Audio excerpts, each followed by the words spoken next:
প্রিয় দর্শক মন্ডলী, রাজশাহী জেলার বাগমারা উপজেলার ভবানীগঞ্জ পৌরসভার এটা কয় নম্বর ওয়ার্ড আব্দুল সালাম?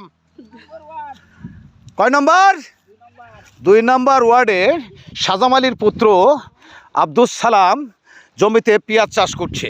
পেঁয়াজের ফলন কিরকম? ভালো ফলন। দাম দর কিরকম আছে? 18-19। কয়জন লোক কাজ করছে? 10 জন। আপনার নাম কি? শমশের আলী। কি এনার কাজ করছেন? কটার সময় কাজে আসেন? 7টার সময়। কটার সময় উঠে যান? উঠে যাবো 1টার সময়। 1টার সময়। কত পারিশ্রমিক দেয়? 500 টাকা। 500 টাকা। খাবার দেয়? হ্যাঁ, আলহামদুলিল্লাহ। প্রিয় দর্শক মন্ডলী, দেখতে পাচ্ছেন এখানে মহিলা শ্রমিক আছে। আপনারা কত করে দিন কাজ করেন? 550। খাবার দেয়? এগুলো পেঁয়াজ লাগায় কতদিন হয়েছে আব্দুল সালাম? 3 মাস। 3 মাস পর পেঁয়াজ উঠছে। পেঁয়াজের দাম কি খারাপ যাচ্ছে? প্রিয় দর্শক মন্ডলী, আপনারা দেখতে পাচ্ছেন পেঁয়াজগুলো জমিন থেকে উঠে এভাবে কেটে তারপরে রোদে শুকায় তারপরে বাজারজাত করতে হয়। এগুলো পেঁয়াজ কোন হাটে নেবেন?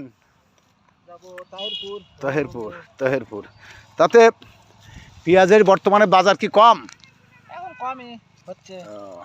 কাঁচা পেঁয়াজ তাহলে মোটামুটি এই যে বর্তমান যে বাজারে কাঁচা পেঁয়াজের যাচ্ছে তাতে কি সন্তুষ্ট?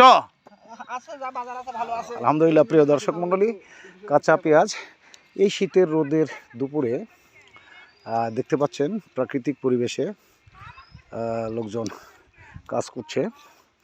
অল্প সময়ের মধ্যে এনাদের কাজের সময় হয়তো শেষ হয়ে যাবে। পেঁয়াজগুলো কীভাবে বাজারজাত করা হয়? পেঁয়াজগুলো কাটার পর এই পেঁয়াজগুলো রোদে শুকাতে হয়। শুকানোর পর এই পেঁয়াজগুলো বস্তাবন্দি করা হবে। আপনারা দেখতে পাচ্ছেন এই পেঁয়াজগুলো এভাবে শুকায় তারপরে রোদে দেওয়া হয়। এই ছিল মাঠ থেকে পেঁয়াজ বাজারজাতকারী সিস্টেম। এই বিষয়টা আপনাদের সামনে তুলে ধরলাম। আমি মোহাম্মদ আব্দুল হামিদ। আসসালামু আলাইকুম ওয়া রাহমাতুল্লাহ।